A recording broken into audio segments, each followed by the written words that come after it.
Rizky Bilar siap arahkan Baby L untuk jadi penerus cita-citanya. Rizky Bilar berusaha untuk mengarahkan Baby L menjadi penerus cita-citanya yang gagal diraih. Sebagaimana diketahui bahwa Rizky Bilar tak pernah memiliki rencana untuk menjadi seorang artis. Ya, Rizky Bilar memiliki cita-cita sebagai seorang pesepak bola yang hingga saat ini gagal diraihnya. Rizky Bilar mengatakan bahwa dirinya ingin sang putra menjadi seorang pesepak bola.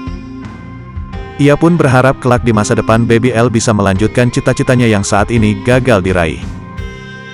Semoga cita-cita saya bisa diteruskan oleh anak kalau Tuhan mengizinkan. Siapa tahu kedepannya L bisa meneruskan cita-cita saya sebagai pemain bola, ungkap Bilar.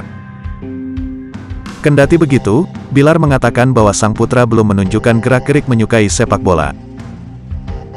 Namun ia dan Lesti berusaha untuk terus memfasilitasi Baby L untuk menjadi pesepak bola profesional.